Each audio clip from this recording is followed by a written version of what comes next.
네, 단체 협약인데요. 이 단체 협약이라는 거는 그러니까 이 단체 교섭을 하잖아요. 그래서 이 단체 교섭에서 합의했던 사항들을 그러니까 하나의 문서로 이렇게 정리한 것이다라고 할 수가 있는데요. 뭐 그러니까 이 단체 협약이란 것은 단체 교섭의 합의 사항을 문서화한 것이다라고 이해할 수가 있습니다.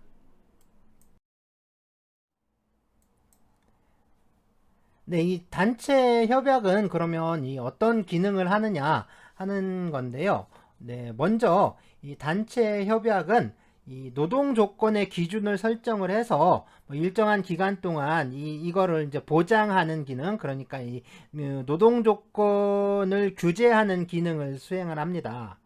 이게 이제 노동 조건의 결정이라는 게 이게 이제 단체 협약에 따르잖아요. 이제 그래서 이제 단체 협약에 정한 이 노동 조건이 이 노동 계약이나 또는 취업 규칙에 따른 노동 조건들에 비해서 뭐 일반적으로 봤을 때 이 노동자들에게 좀 유리하게 될 것이다라는 뭐 그런 점에서 이게 이 노동 조건 향상의 기능이라고도 할 수 있고요. 네, 그리고 이제 적용 범위에 속하는 다수 노동자들의 노동 조건을 좀 획일화한다라는 측면에서 이 노동 조건을 평준화하는 기능이라고도 할 수가 있습니다. 그러니까 이 노동 조건 규제의 기능이라는 건 결국에 노동 조건을 향상하고 평준화시키는 기능이다라고 이제 할 수가 있는 거죠. 네, 두 번째는요, 이게 단체 협약이 이제, 그렇죠. 이제 그 단체 협약이 체결되는 과정에서는 이 당사자 사이에 긴장과 뭐 분쟁이 좀 있을 수가 있는데요. 일단 단체 협약이 체결된 뒤에는 뭐 일정한 기간 동안에 이게 이제 노사 관계를 좀 안정시키고 뭐 이제 직장이라든가 어떤 산업의 평화를 그 보장하는 기능, 그러니까 이제 평화 유지 기능, 뭐 노사관계 안정 기능이라고 할 수 있는데 이런 역할을 수행하게 됩니다. 그러니까 이거는 결국에 이 노동 조건을 규제하는 기능의 결과로서 이렇게 나타나는 기능이라고 할 수가 있는 거죠.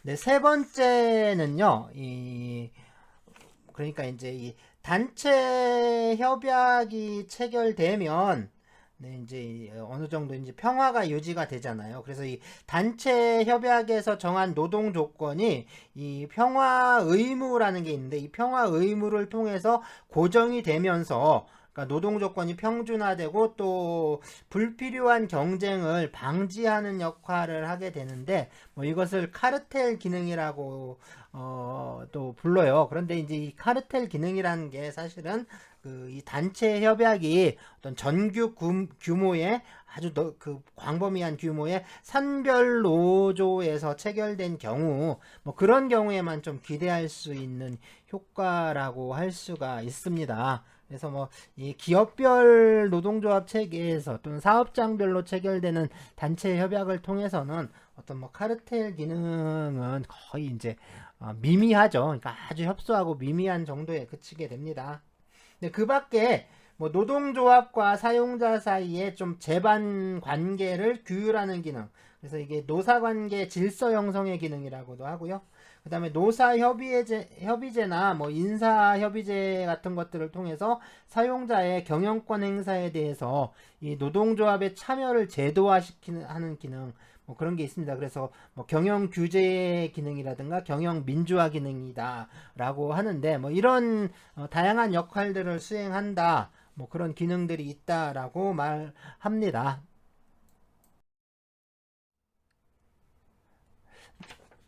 단체 협약을 법적으로 어떻게 취급할 것인가 라는 문제가 좀 있는데요. 이 단체 협약이 법적으로 어떤 성격을 갖느냐라는 문제는 이게 이제 그 나라마다 또는 또 시대마다 좀씩 달랐는데 크게 좀 나눠 보자면 세 가지 단계로 좀 나누어서 살펴볼 수가 있습니다. 가장 먼저는요, 이게 단체 협약을 단체 협약 당사자인 노동조합과 사용자 사이에 신사협정으로 취급을 하는 건데요. 이 신사협정이라는 게 그러니까 이 계약하고는 좀 달라요. 그러니까 계약을 하게 되면 상대방을 구속시키는 어떤 이제 의무라든가 권리가 발생하는데, 신사협정은 그러한 어떤 권리라든가 의무가 없는 어떤 그러니까 뭐 도덕적이라고 할까요? 아니면 도의적인, 그러니까 뭐 신의에 기초한 일종의 한 약속이라는 거죠. 그러니까 이 약속을 지키는 게 중요하긴 한데, 상대방이 어겼을 때 뭐 거기에 대한 어떤 제재라든가 그런 방법은 사실상 없습니다. 뭐 이제 그러니까 오직 이제 우정 같은 우정이라든가 뭐 신의라든가 거기에 서 비롯된 어떤 약속이랄까 뭐 이런 것들이라고 할 수 있어요, 일종의. 그래서 이런 신사협정으로 취급을 해서 뭐 계약으로서의 어떤 효력 같은 거는 전혀 인정하지 않았던 겁니다. 뭐 예를 들어서 이게 영국이 뭐 이제 전통적으로 이런 정책들을 택해서 상당히 오랫동안 유지해 왔어요. 그리고 미국의 경우도 그렇거든요. 미국 같은 경우에도 1947년에 이 테프트 하틀리법이라고 이제 제정이 됐는데, 이 1947년 이전까지는 이제 일종의 신사협정으로 이해를 했었던 거죠. 자, 이 신사협정 하에서 뭐 단체 협약의 이행이라는 건 결국에 이 당사자의 신의에 맡겨져 있는 거예요. 그러니까 이 단체 협약이 당사자 사이에서 어떤 법률상 채무라든가 뭐 이행 의무 이런 것들은 발생시키질 않는 거죠.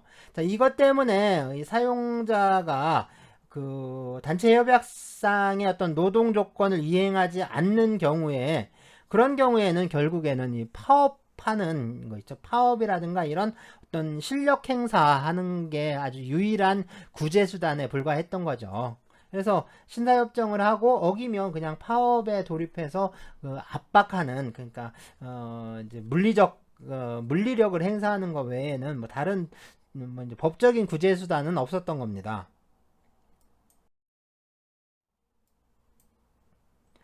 네, 두 번째 단계는요, 이 계약으로 취급하는 단계인데, 그러니까 이 단체 협약을 그러니까 당사자인 노동조합과 사용자 사이에 일종의 계약으로 취급을 해서 이 당사자의 어떤 법률상 이행 의무를 인정을 하는 거예요. 하지만 이게 이제 노동조합의 조합원과 사용자 사이에 노동계약을 규율하는 효력, 이런 거 있죠. 그런 건 인정되지 않았습니다. 그러니까 이 규범적 효력은 인정하지 않았어요.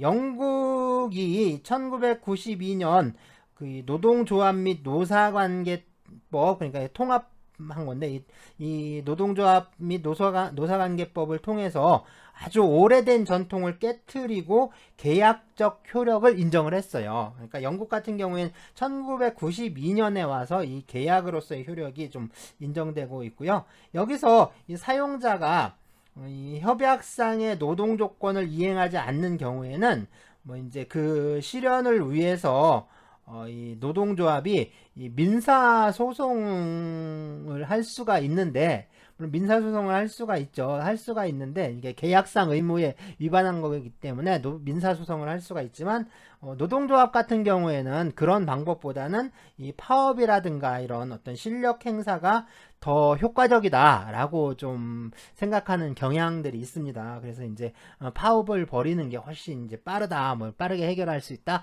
뭐 이렇게 이제 생각을 하는 거죠. 네, 세 번째 단계인데요. 이 단체 협약에 대해서 이 노동조합과 사용자 사이에 계약으로서의 효력뿐만 아니라 이 규범적 효력까지, 이제 규범적 효력까지 부여하고 있는 그런 유형인데요. 네, 그런 단계인 거죠. 이 규범적 효력이라는 건 결국에 어떤 법적인 효력을 인정하는 겁니다. 그래서 이거에 따르면은 이 단체 협약상의 노동 조건은 이 노동자 개인이 직접 사용자에게 이행할 것을 청구할 수 있게 돼요. 네, 독일에서 1918년에 이 단체 협약법이 이 단체 협약에 규범적 효력을 부여했고요.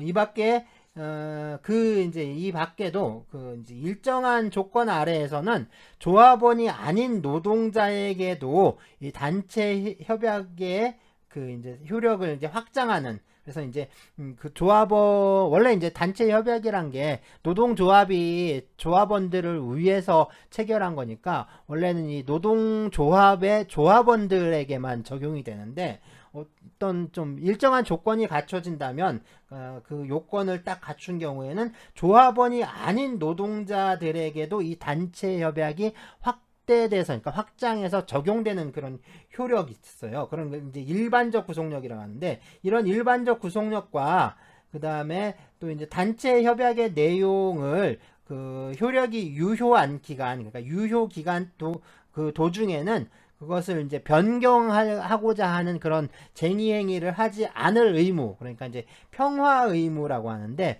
이런 것들을 부여했습니다. 그래서 1918년 독일에서 독일 단체 협약법에서 인정되기 시작한 건데요. 그래서 이제 오늘날까지 그렇게 쭉 이어져 오고 있습니다.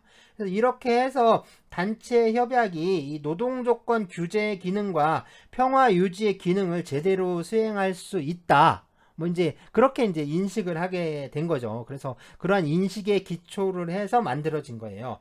자, 프랑스, 일본 역시 이러한 법률 정책을 택하고 있고요. 우리나라도 이 단체 협약에 이 규범적 효력을 부여하는 아주 명문의 규정을 두고 있고, 이제 노동조합법 제33조 1항과 2항인데 이렇게 두고 있어요. 그런데 이제 이 미국 같은 경우에는 이 어떤 이 법률 규정은 없어요. 법률 규정은 없는데 이제 제3자를 위한 계약이라든가 아니면 뭐 대리 관계 있죠. 대리 관계 이런 것들을 좀 근거로 해서 이 단체 협약이 좀 규범적 효력, 그러니까 규범적 효력이라고 하긴 좀 그래요. 그러니까 규범적 효력은 아니지만 거기에 좀 유사한, 거의 이제 규범적 효력과 같은 뭐 그런 비슷한 효력을 가지는 거 아니냐, 뭐 이렇게 그렇게 이제 좀 해석을 하고 있습니다. 그래서 이 미국 같은 경우에는 좀 이게 이제 계약으로 이해를 하고 있지만 이제 계약보다는 좀 강한, 그래서 어떤 법은 아니지만 어떤 법에 유사한 그런 규범적 효력을 좀 갖고 있다, 뭐 이런 식으로 좀 해석을 하려고 하는 그런 경향이 좀 있습니다.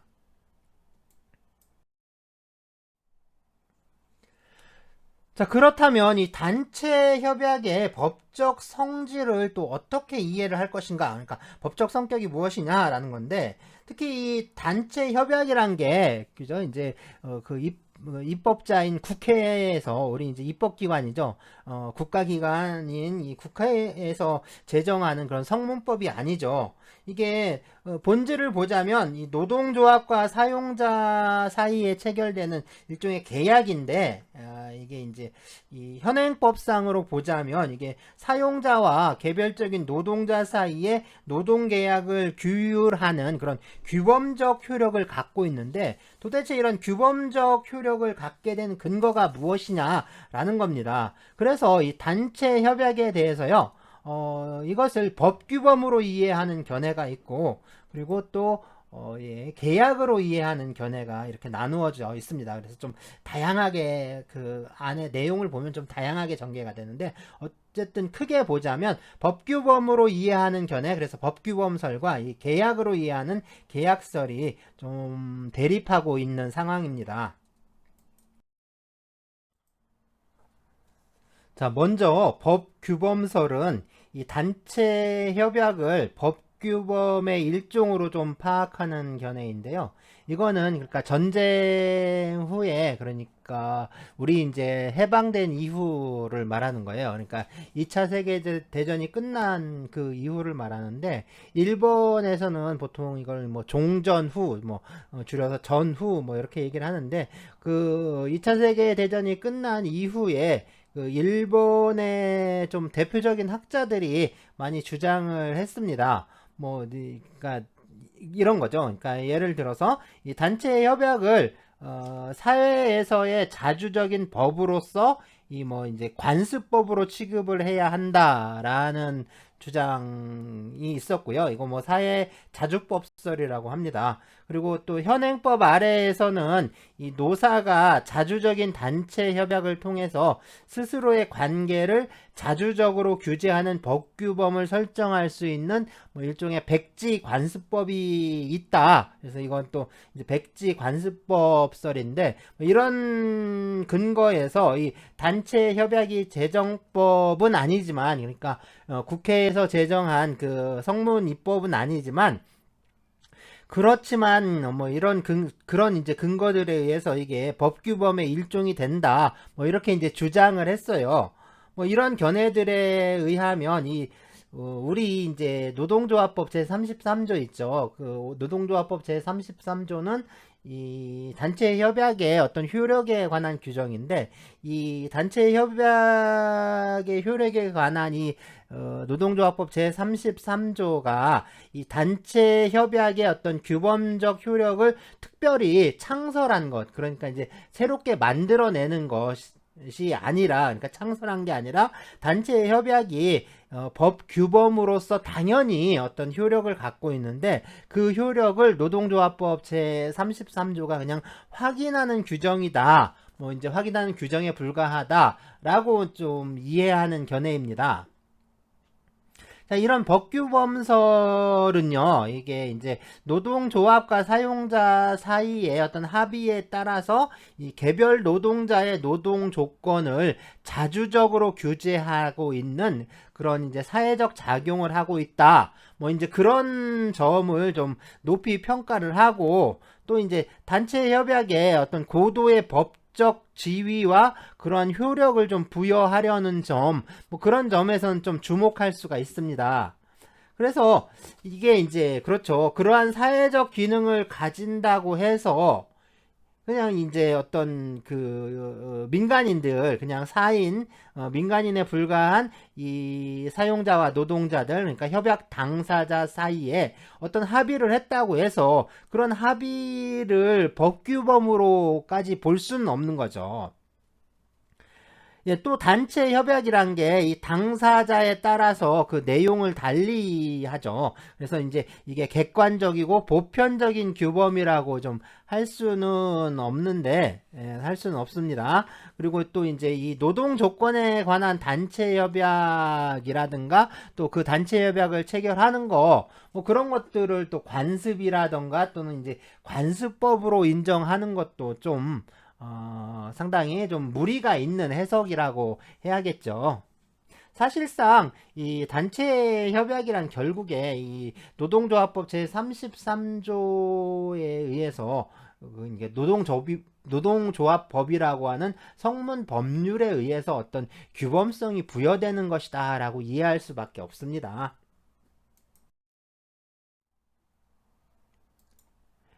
네, 다음은 이제 계약으로 보는 견해인데요. 이 계약설은 단체 협약이 이제 법규범이 아니다. 단체 협약은 법규범이 아니다 하고 이거는 이제 당사자인 노동조합과 사용자 사이의 계약이라고 이제 파악을 하는 거죠. 이거는 그러니까 노동조합과 사용자 사이의 계약인 거고 이 개별적인 노동자와 사용자 사이에도 이제 구속력을 미치게 하는 이제 구속력이 이제 어떤 계약의 구속력이 미치게 되는 건 뭐 다른 어떤 특별한 이유가 있기 때문이다라는 겁니다. 그러니까 이제 계약으로 본다면 이 계약 당사자는 결국에 노동조합과 사용자잖아요. 그런데 왜 이 계약이 노동조합의 구성원인, 그러니까 사실상 어떻게 보면 계약이란 측면에서 보면 이 조합원들은 제3자인 거죠. 그러니까 왜 제3자에게까지 효력이 미치느냐라는 겁니다. 자, 거기에 대해서 이제 여러 가지 견해들이 주장되는 거거든요. 자, 먼저 이 단체 협약상의 노동 조건이 이 노동자에게 적용되는 거, 그거는 이 노동조합이 어떤 민법상 대리인의 지위에서 본인인 조합원을 위해서 이 노동계약을 일괄해서 체결했기 때문이다 라고 보는 견해가 있는데 이게 바로 이제 그 대리설입니다. 네. 하지만 이 대리설에 따르면 이 단체 협약 체결 후에 체결한 후에 노동조합에 가입한 노동자에게는 이 단체 협약상의 노동 조건이 적용될 수가 없고, 또 단체 협약의 기준에 미달하는 노동계약을 체결하더라도 이것을 무효로 또 볼 수 없게 되는 거죠. 그래서 이 견해에 의하면 이 단체 대리설에 의하면 이 단체 협약의 규범적 효력하고는 좀 배치되는 결과가 나오는 거죠. 그러니까 또 이제 예를 들자면 또 평화 의무의 주체가 노동조합이 아니라 이 노동자 개인이 돼 버리는 겁니다. 그래서 이게 이제 좀 불합리한 그러니까 불합리한 결론에 이르게 된다라고 할 수가 있습니다. 네, 요 대리설하고 또 비슷한 견해가 뭐냐면, 이 노동조합이 노동조건에 관한 단체 협약을 체결하는 것은 이 제3자인 조합원을 위해서 노동계약을 일괄적으로 체결하는 것이다 라고 보는 견해가 있는데, 뭐 요거는 제3자를 위한 계약설이라고 뭐 이렇게 부르기도 해요. 대리설하고 거의 뭐 유사하다라고 이해할 수가 있습니다. 자, 그렇기 때문에 이 대리설은 좀 불합리하고 타당하지 않잖아요. 그렇기 때문에 이 노동조합은 다른 모든 단체와 마찬가지로 그 구성원을 위해서 이 계약을 체결할 권한을 가지고 있고, 또 그 권한에 근거해서 체결된 단체 협약은 이 자율적으로 설정된 법 규범의 효력을 가진다라고 보는 견해가 있는데, 뭐 이 견해는 이 단체설이라고 합니다. 네, 단체설이라고 하는데, 이 단체설에 의하면 이 단체 협약은 입법이 없더라도 당연히 규범적 효력을 가지지만, 뭐 이게 이 단체설이 그럼 어떻게 해서 그러한 효력이 생기느냐, 뭐 이런 점에 대해서는 좀 해명을 하지 못하고 있습니다. 자, 이런 대리설이나 단체설이라는 건요, 좀 참 오래된 건데, 이 독일에서 이 단체 협약의 규범적 효력이 그 입법을 통해서 실현되기 전에 뭐 이제 같은 결과를 도출하기 위한 뭐 이론적 시도로서 이게 이제 1900년대에 좀 잠시 주장됐던 견해들이에요. 그러니까 이 독일의 단체 협약법이 1910년대 1918년인가요? 그때 이 단체 협약의 규범적 효력을 인정을 했는데, 그 이전에 그 단체 협약의 규범적 효력을 좀 주장하기 위해서 나왔던 이론들인 거죠. 네, 단체 협약을 체결하는 노동조합과 그 조합원의 의사는 이 불가분의 관계에 있다는 거예요. 그래서 이게 떨어질 수 없는 거고, 그 다음에 노동조합이 체결한 단체 협약이 그 조합원에게 적용되는 거는 이 국가의 법체계, 그러니까 국가법이 단체 협약의 어떤 규범적 효력을 숙권했기 때문이 아니라 노동자들이 그 노동조합에 가입을 하면서 자신들의 노동 조건을 이 노동조합이 체결하는 단체 협약을 통해서 집단적으로 형성할 것을 의도했기 때문이다 라고 보는 견해, 이게 이제 이런 어떤 복합설입니다. 그렇기 때문에 이 단체 협약은 이 조합원의 의사를 기초로 한다라는 점에서 이게 집단적 계약이지만, 이게 이제 개별적인 어떤 노동계약에 우선하는 효력이 있다라는 점에서 이것을 또 이제 어떤 규범적 계약이라고 해요. 뭐 이제 다른 말로는 그래서 이제 집단적 규범 계약설이라고 이렇게 이해를 하는데, 뭐 이게 독일에서는 좀 다수의 견해이기도 합니다. 자, 이러한 견해에 따르면, 그렇다면 우리 이제 노동조합법 제 33조는 이 단체 협약의 규범적 효력을 좀 특별히 창설한 것이 아니라 어떤 사적 자치에 따른 그 규범 설정 행위에서 당연히 도출되는 단체 협약의 규범성을 좀 확인하고 뒷받침하는 규정에 불과한 것이 되는 거죠. 네, 그렇지만 이게 노동조합과 그 조합원들이 의혹했다라는 것만으로 이게 당연히 단체 협약에 규범적 효력이 생기느냐, 뭐 그건 좀 의문이 가는 거죠. 이게 좀 조금 그럴 수 있을까? 뭐 이제 그런 저희가 있는 겁니다.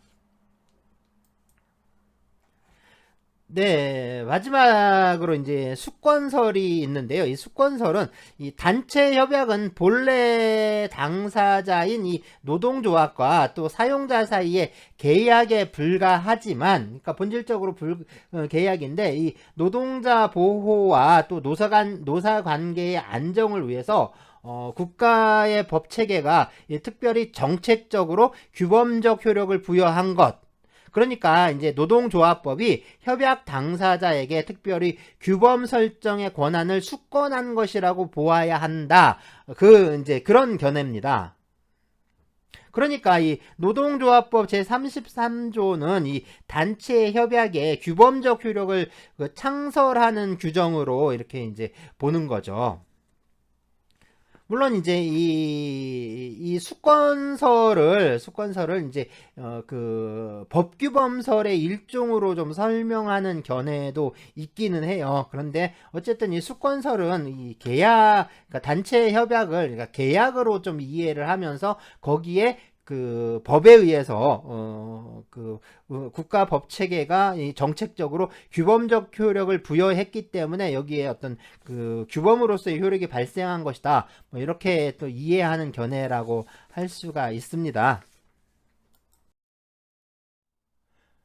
단체 협약은 그 본래 이 당사자들이죠. 이 노동조합과 사용자 사이의 계약인데 이게 이제 노동조합법이 이 노동자를 보호하고 이 노동관계를 좀 안정시키기 위해서 단체 협약 중에 어떤 일정한 부분에 대해서 이 당사자가 아닌 이 노동자 개인하고 사용자 사이에 좀 직접 적용되는 효력, 뭐 이제 규범적 효력을 특별히 부여하고 있어요.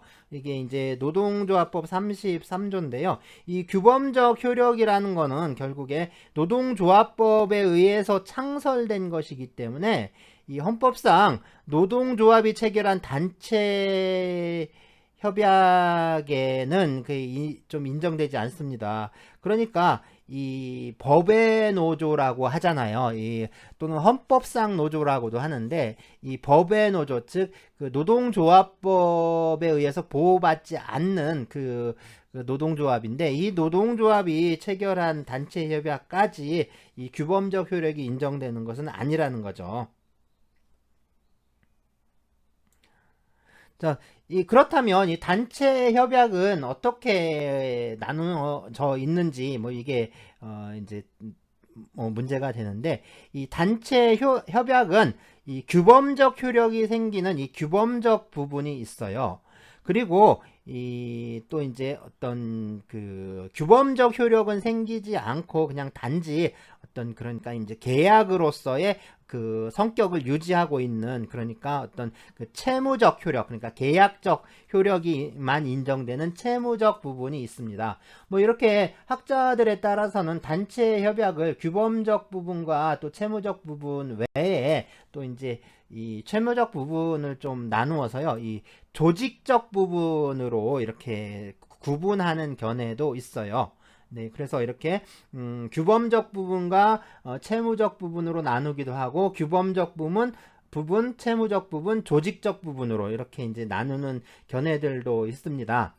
네, 그래서 단체 협약의 효력이라는 건요, 결국에 이 규범적 효력과 채무적 효력, 뭐 또 이제 조직적 부분을 나눈다면 이 조직적 효력에 관한 문제라고 할 수가 있어요. 단체 협약의 강행적 효력인데요. 이 단체 협약의 강행적 효력에 대해서는 노동조합법 제33조 제1항에서 정하고 있습니다. 네, 단체 협약에 정한 노동조건 기타 노동자의 대우에 관한 기준에 위반하는 취업규칙 또는 노동계약의 부분은 무효로 한다 라고 정하고 있는데요. 자, 여기 이렇게 노동조합법 제33조 제1항에서 정하고 있는 이런 효력을 단체 협약의 강행적 효력이라고 해요. 그러니까 이 단체 협약에 위반하는 취업규칙이라든가 노동계약을 무효로 만들 수 있는 그런 효력을 이제 강행적 효력이라고 하는 거죠. 자, 먼저 이 단체 협약에서 정한 기준에 위반한다라고 했잖아요. 여기서 위반한다라는 건 이 그 기준에 미달하든, 그러니까 못 미치든 아니면 상회하든 그걸 뛰어넘든, 그러니까 기준보다 이 노동자에게 뭐 불리하든 아니면 유리하든 뭐 이제 그러한 어떤 기준과 다른 걸 말합니다. 자, 우리 이제 현행 노동조합법은 이 근로기준법과 같은 법령이라든가, 단체협약, 또는 이제 취업규칙, 노동계약, 상호 간의 그 효력관계에 관해서 뭐 이제 그 기준에 미달하는 경우와 또 위반하는 경우를 좀 구분하고 있는데요. 그래서 이제 근로기준법 같은 경우에는 기준에 못 미치는 걸 규제를 하고 있고, 그 다음에 어떤 노동조합법 보시면 그 기준에 못 미치는 걸 말하는 게 아니라 위반하는 것을 이렇게 또 얘기를 하고 있습니다. 자, 강행적 효력에 따라서 무효가 되는 건요, 이 취업규칙이나 아니면 노동계약 중에 이 단체협약의 기준에 위반하는 부분, 그 부분으로 한정됩니다. 그리고 취업규칙이 무효가 된다는 거는 원래 이 단체협약에 적용을 받는 자들, 그러니까 그 해당 노동조합의 조합원인 노동자에게 취업규칙을 적용하지 않는다, 그런 의미에서 좀 무효라고 하는 거지. 이게 이제 취업규칙이 어떤 그 단체협약에 적용을 받지 않는 사람들, 그러니까 조합원이 아닌 노동자들까지 포함해서 모든 노동자들한테 무효가 된다, 뭐 그런 의미는 아닌 거죠.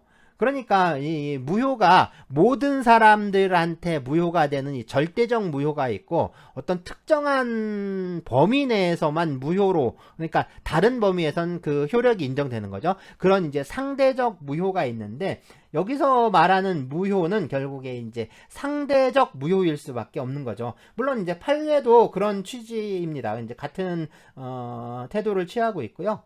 네, 단체 협약의 이 강행적 효력, 또 규범적 효력이라는 거는 노동조합의 조합원인 노동자에게 단체 협약의 기준을 적용하기 위한 거지, 그 조합원이 아닌 노동자에게까지 뭐 적용하려는 것은 아니기 때문에 그렇습니다. 그래서 이 단체 협약의 강행적 효력은 좀 상대적 그 취업규칙이나 노동계약을 무효로 하는 그런 효력은 좀 상대적 무효일 수밖에 없는 거죠. 네, 다음은 이 단체협약의 보충적 효력인데요. 이 보충적 효력은 같은 33조 제2항에서 정하고 있습니다. 그래서 노동계약에 규정되지 아니한 사항 또는 제1항의 규정에 의하여 무효로 된 부분은 단체협약에 정한 기준에 의한다 라고 하고 있습니다. 자, 이런 효력을 이 단체협약의 보충적 효력이라고 하는데요. 다른 말로는 이거를 또 직률적 효력이라고도 해요. 이 이제 독일 민법을 번역하면서 쓴 표현인데, 그러니까 아니 독일 이제 노동조합법이죠. 독일 노동법을 번역을 하면서 이제 직률적 효력 뭐 이렇게 용어들을 사용하게 됐는데, 어쨌든 직률적 효력이란 용어도 같은 의미고요. 그 다음에 보완적 효력, 뭐 대체적 효력, 직접적 효력, 뭐 자동적 효력, 이렇게 다양하게 좀 부르고 있습니다. 어쨌든 크게 보면 이제 무효가 됐거나 없거나, 그러니까 노동계약에서 정하지 않은, 그래서 이제 없는 거죠. 아예 기준이 없는 경우라든가, 아니면 노동계약이 무효가 됐으니까 효력이 없으니까 역시 없는 거잖아요. 그때 단체협약에서 정한 기준이 여기에 적용이 되는 거, 그러니까 그 노동계약의 흠결을 보충하는 역할을 하는 거죠. 그래서 이것을 보충적 효력이라고 얘기를 합니다. 자, 이렇게 이제 어떤 강행적 효력, 그러니까 무효로 만드는 효력이잖아요. 그래서 이 강행적 효력에 따라 무효가 된 부분은 이게 취업규칙이나 노동계약 중에 이 단체 협약에서 정한 기준에 위반해서 무효가 된 부분을 말하는 거고요. 이 부분에 대해서 이 보충적 효력이 미치는 거죠. 그래서 이 단체 협약의 보충적 효력은 노동계약에 규정되지 않은 사항에 대해서도 또 미치는 거고, 하지만 취업규칙에 규정되지 않은 사항에 대해서는 이 법 규정의 반대 해석상 보충적 효력이 미치지 않는다라고 좀 이해할 수가 있습니다. 그러니까 이 보충적 효력은 노동계약을 보충하는 거지 취업규칙에는 그 효력을 미치지 않는다라고 이제 볼 수가 있는 거죠. 다만 이 취업규칙에 규정되지 않은 사항이라도 이 노동계약에서 규정되어 있지 않은 것이라면, 이 취업규칙에도 없고 노동계약에도 없다면 결국에는 이 노동계약에 없기 때문에 노동계약에 규정되지 않았다라는 그 이유로 이 보충적 효력이 미치게 되는 거고, 이 노동계약에 규정이 있지만 또 강행적 효력에 따라 무효가 되는 부분이라면 또 그런 이유로 또 보충적 효력이 미치게 된다라고 할 수가 또 있습니다. 자, 그리고 이 단체 협약에서 정한 기준에 따른다라고 했는데, 그 기준이 이 노동계약 당사자인 사용자와 노동자 사이에 직접적으로 적용된다. 그러니까 직접 적용된다라는 것을 이제 말하는 거죠. 뭐 그런 의미에서 뭐 직접적 효력이라고도 할 수가 있는 겁니다. 자, 이론상으로 이 단체 협약의 기준이 노동계약 속에 들어가 그 내용으로 화체되어 있다라고 이제 설명을 할 수가 있어요. 그래서 이게 노동계약 화체설이라고도 부릅니다. 그래서 이 단체 협약이 이 노동계약의 내용이 되는 거, 그거를 특히 또 그래서 자동적 효력이라고 뭐 이렇게 부르기도 해요.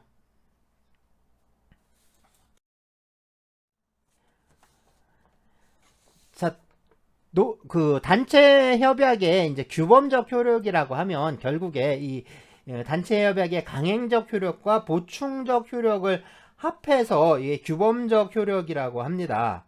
이 규범적 효력이라는 거는 그래서 이제 간단하게 말하자면 이 단체 협약에 적용을 받는 노동자에게 이 단체 협약과 취업 규칙 그리고 노동계약의 기준이 서로 다른 경우에 단체 협약이 우선적으로 적용되는 효력이라고 할 수가 있어요. 그래서 이 규범적 효력은 약자인 노동자를 보호하기 위해서 법률로 정한 효력이기 때문에 이 노동계약 당사자 사이에 이 단체 협약의 규범적 효력을 배제하겠다, 뭐 그런 특약을 하더라도 뭐 이런 특약은 그런 약정 자체가 이 강행법규 위반으로서 무효입니다. 그러니까 효력이 발생하지 않아요. 그래서 단체 협약을 적용하지 않겠다라고 서로 뭐 이제 노동계약을 하는 거 그 자체가 아예 무효가 됩니다.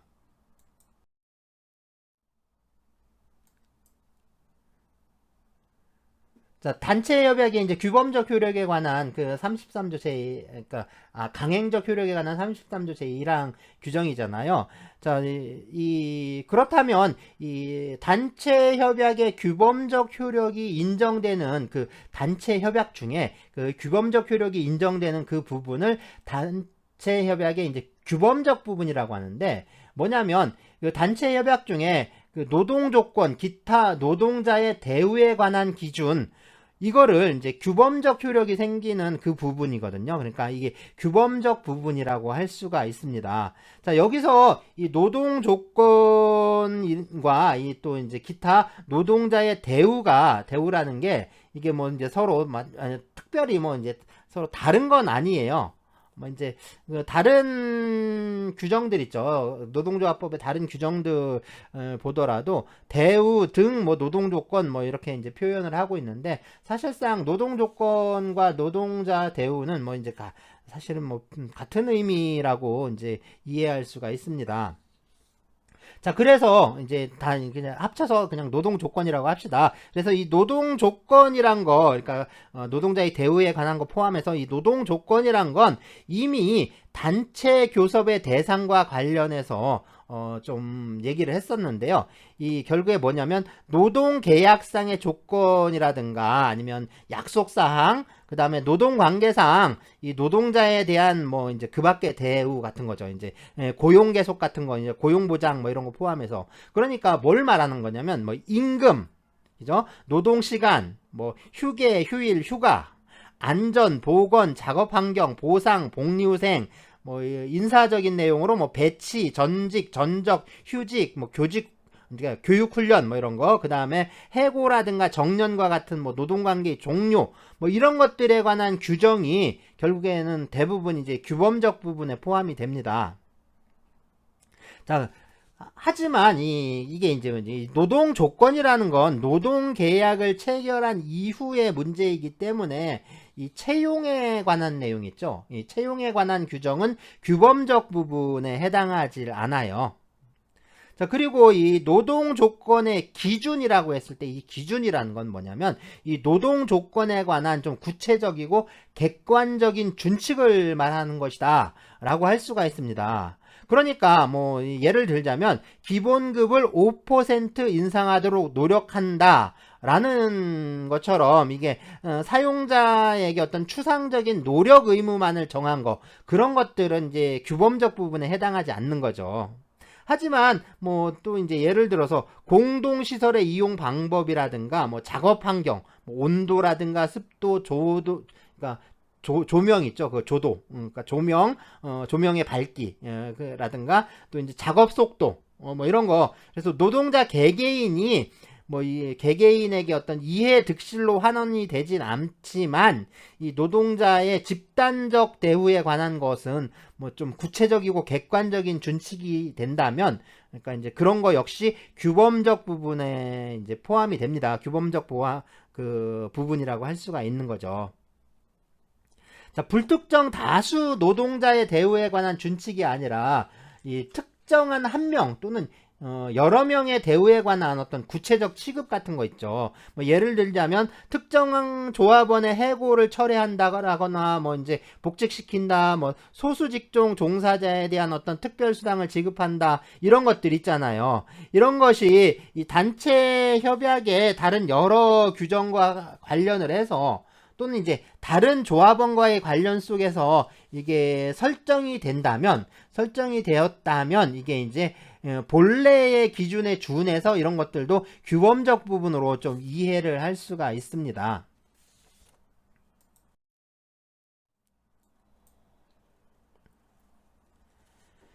자, 노동계약이나 취업규칙이 이 단체 협약보다 이 노동자에게 좀 유리한 경우에도 이 단체 협약이 규범적 효력을 미치느냐 하는 게 좀 문제가 되는데요. 그러니까 노동계약이나 취업규칙이 그렇죠, 이제 그 단체 협약보다 훨씬 유리하다. 그러니까 그러면 이제 노동계약이라든가 단체, 그러니까 취업규칙이 적용되는 게 오히려 노동자들한테는 또 유리할 수가 있잖아요. 그런 경우에도 이 단체 협약의 규범적 효력이 미치느냐, 뭐 이런 문제가 제기가 되는데요. 이 독일의 단체 협약법의 경우에 단체 협약은 최저 기준을 정한 것이기 때문에 이 단체 협약보다 노동자에게 유리한 노동계약이나 어떤 또 사업장 협정 같은 거, 이런 게 좀 우선해서 적용된다라고 좀 명시하고 있습니다. 자, 그런데 이제 우리나라의 경우에는, 이제 우리나라 노동법의 경우에는 그런 어떤 법 규정을 또 이제 두고 있지 않아요. 그러니까 명문 규정이 없기 때문에 이건 좀 해석상 상당히 다툼이 있는 부분이기도 합니다.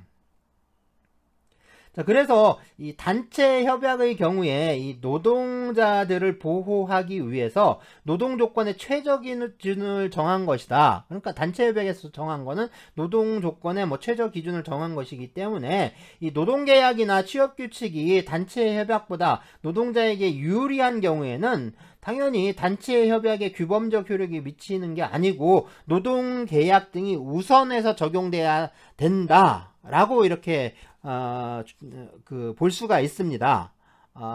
이런 견해는 이제 편면 적용설이라고도 하는데요. 자, 그 단체 협약이 이 노동 조건의 최저 기준으로만 적용된다라고 이제 이해를 하는 거죠. 그래서 편면 적용설이라고 좀 불리고 있어요. 이에 대해서 이 노동조합법은 이 단체 협약에 위반하는, 이게 그러니까 미달하든 아니면 상해하든 간에 이 노동계약이나 취업규칙에 대해서 규범적 효력을 미친다라고 규정하고 있는 거지, 이게 꼭 유리한 원칙을 규정하고 있는 건 아니다. 유리한 원칙을 먼저 적용한다라는 원칙을 정하고 있는 건 아니다라는 견해가 있어요. 그래서 이 단체 협약 자체에서 이 노동계약 등으로 더 유리한 노동 조건을 정할 수 있도록 허용하는 그런 명시적인 조항을 둔 경우를 제외하고는 이 노동계약이나 취업규칙이 단체 협약보다 노동자에게 유리하더라도 이 단체 협약이 규범적 효력을 미쳐서 우선 적용된다라고 이제 이해를 해야 한다라는 견해입니다. 그러니까 현행법상 단체 협약이라는 건 이 노동 조건의 최저 기준이자 또 최고 기준으로 적용되는 것으로 자리 잡고 있다라고 이해를 합니다. 네, 이런 견해를 또 이제 양면 적용설이라고도 이제 해요. 네, 판례의 경우에 이 단체 협약상의 이 노동 조건이 좀 불리하게 이제 변경이 됐을 때, 이 동일한 노동 조건을 정한 취업 규칙은 또 변경되지 않은 경우, 그래서 이 변경된 단체 협약에는 취업 규칙상 유리한 조건의 적용을 배제하고 새 단체 협약을 우선 적용한다라는 내용의 합의가 포함되어 있다라고 보아야 한다. 라고 이제 판례가 이해를 하고요. 그래서 조합원인 노동자에게 그래서 취업규칙의 적용이 배제된다라고 또 보는 거예요.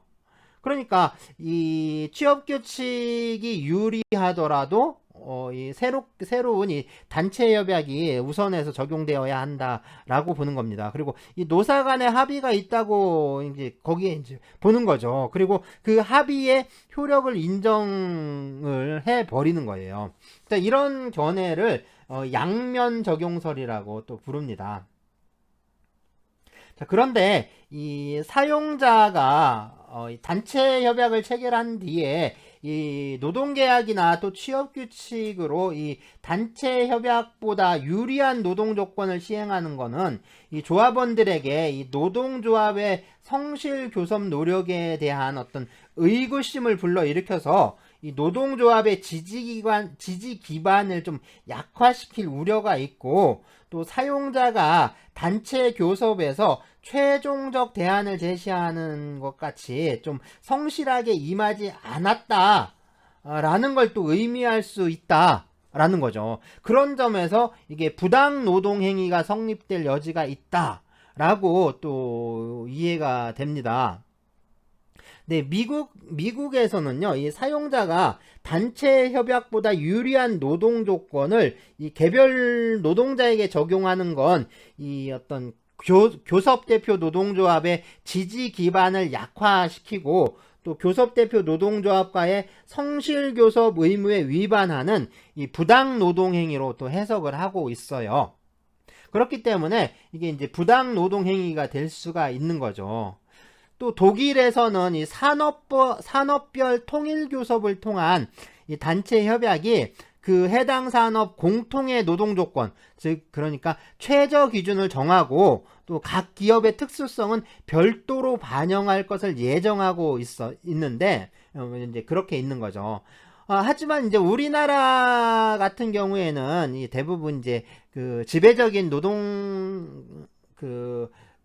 지배적인 어떤 그 단체 협약이 결국에 기업별 협약의 체제를 띠고 있거든요. 그러니까 기업별 협약 방식으로 이루어지고 있기 때문에 그 해당 사업에서 좀 현실적으로 적용할 수 있는 어떤 표준적이고 정형적인 노동 조건을 좀 상세하게 규정하고 있기 때문에 사용자가 그거보다 이제 단체 협약보다 유리한 노동 계약이나 뭐 취업 규칙을 시행하는 것은 어떤 신의 성실의 원칙에 반하는 것으로 좀 이해하는 견해들이 좀 있습니다. 자, 어쨌든 이게 이제 단체 협약보다 유리한 노동계약이 있다면 그 노동계약을 적용하는 것을 좀 어떻게 할 것인가, 이런 문제들은 결국에 이제 이 기업별 또는 사업장별로 체결되는 그 단체 협약의 어떤 우리 이제 독특한 특성 때문에 이런 문제들이 많이 나타나고 있는데요. 사실상 앞으로 이 산업별 그 통일교섭이나 뭐 공동교섭의 형태로 이렇게 나아간다면, 그래서 이제 전국적인 어떤 노동 그 해당 산업의 통일적인 노동 조건이 이렇게 만들어진다면, 이런 문제는, 그러니까 단체 협약에서 정한 기준은 그 노동 조건의 최저 기준으로 또 이해를 해야 할 것 같아요. 그래서 이 유리한 조건 우선의 원칙이 있는데, 이 노동조합 그 노동법상의 유리한 조건 우선의 원칙이 좀 제대로 뿌리 내리고 그 제대로 시행될 수 있어야 하지 않겠느냐, 뭐 요런 게 이제 이해할 수가 있는 거죠.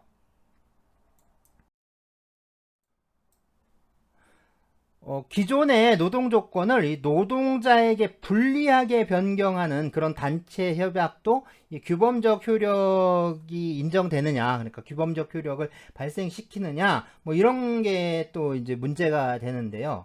그러니까 이제 단체 협약을 불리하게 변경했을 때 그것도 효력이 있는 거냐라는 문제인 거죠. 자, 노동조합은 이 노동 조건의 유지 개선을 목적으로 해야 한다. 뭐 이런 점을 좀 있잖아요. 그러니까 그렇기 때문에 이 노동 조건의 불이익 변경은 이 협약 자체의 한계를 넘는 것으로서 이런 건 허용되지 않는다라고 보는 견해가 있고요. 근데 또 반대하는 견해가 있습니다. 그래서 이 반대하는 견해는 이 단체 협약이라는 거는 이 상대방과의 거래 타협의 산물이라는 거예요. 그리고 노동조합은 이제 여러 이제 노동조합 내부적이고 또 외부적인 뭐 그런 안팎의 여러 사정들을 고려를 해서 뭐 전체적으로 봤을 때 또 장기적으로 봤을 때 이 노동 조건을 개선하려 하기 때문에 이게 이제 좀 부분적이고 또 일시적으로 불리한 그런 노동 조건에 합의할 수 있는 그런 권한도 이제 가지고 있다라고 이제 할 수가 있는 거죠. 그래서 뭐 예를 들자면 그런 거예요. 휴일을 늘리기 위해서 하루에 노동 시간을 뭐 늘린다거나 아니면 경영 위기를 극복하기 위해서 뭐 이제 상여금을 인하하는 뭐 그런 합의 같은 게 이제 가능하다라는 거죠. 그렇기 때문에 이 노동 조건을 좀 불리하게 변경하는 그런 단체 협약도 그 내용이 뭐 이제 그 현저히 합리성을 그 합리성이 없어가지고 합리성을 결해서 이 노동조합의 목적을 벗어난 것으로 좀 볼 수 있다면, 뭐 이제 있는 경우, 그러한 어떤 특별한 사정이 있는 경우가 아니라면 그거를 무효로 할 수는 없다는 거죠. 그러니까 이제 규범적 효력을 갖는다 라고 좀 이렇게 볼 수가 있습니다. 판례의 태도가 뭐 이렇게 보고 있는데요. 그래서 이제 불리하게 변경된 단체 협약이라도 이제 유효라고 본 경우도 있고, 이 변경된 내용이 좀 현저하게 합리성을 결하는 경우에는 뭐 이제 이게 좀 무효다라고 또 이해하는, 그렇게 이제 판결을 하고 있습니다. 자, 단체 협약상의 노동 조건을 이렇게 불리하게 변경하는 그 내용이 이제 뭐 이제 근로기준법이라든가 어떤 강행법규들 있죠. 이런 강행법규라든가 또는 이제 그 사회 질서에 위반하는 경우에는 당연히 그 부분은 무효가 돼요.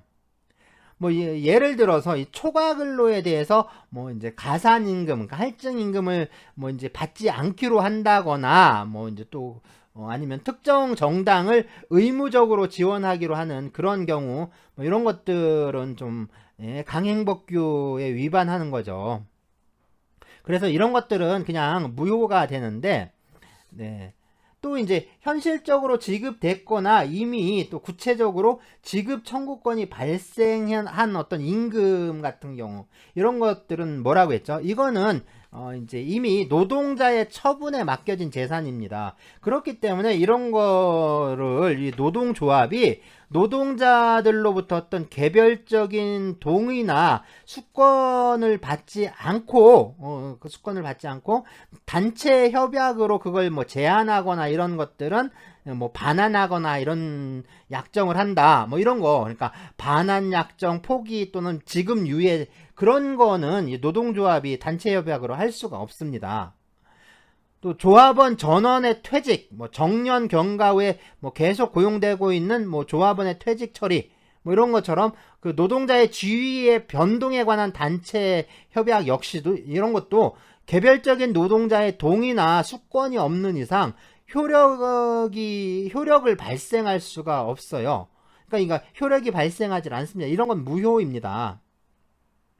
자, 하지만 이 노동조합이 사용자와 기업의 워크아웃 기간 동안에 이제 조합원의 임금과 상여금을 좀 감액하기로 단체 협약을 체결한 경우에 그런 경우에는 이미 구체적으로 발생한 지급 청구권을 포기하는 게 아니라, 그런 건 이제 이미 발생한 걸 포기하는 게 아니잖아요. 이건 장래의 노동 조건을 변경하는 것이기 때문에 해당 노동자의 어떤 동의라든가 수권이 없더라도 뭐 그 단체 협약을 그 자체로 무효로 볼 수는 없다라는 거죠. 그러니까 또 이제 그런 또 같은 또 이유에서 이 누진제 퇴직금의 지급률을 종전보다 좀 불리하게 변경하는 단체 협약을 체결하는 경우, 이런 것도 유효라고 또 이해가 됩니다. 그러니까 그런 거죠. 이미 발생한 임금이라든가 또는 어떤 이제 구체적으로 이제 지급 여부가 확정된 그런 임금 청구권, 이런 것들을 반환, 포기, 뭐 이제 지급 유예하는 뭐 그런 처분은 단체 협약은 개별적인 노동자의 동의라든가 수권을 얻어야만 이게 이제 그 효력이 있는 거고, 그렇지 않은 이상은 무효라는 거예요. 그러니까 개별 노동자가 임금 반환 약정에 사인을 하지 않는 이상, 동의하지 않는 이상 그런 약정 자체는 효력이 발생하지 않습니다. 하지만 아직 발생하지 않은 장래의 그 임금 청구권에 관한 어떤 임금 삭감이라든가 뭐 상여금 감액 뭐 이런 문제들에 대한 그 단체 협약은 그 자체로 이제 무효라고 볼 수도 없고요. 그 다음에 개별 노동자의 어떤 동의라든가 수권 없이 체결됐다 하더라도 이제 효력이 있다라고 보는 게 뭐 이제 판례의 태도입니다.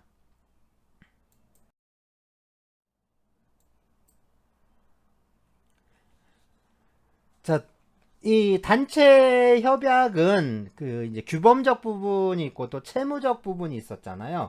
그래서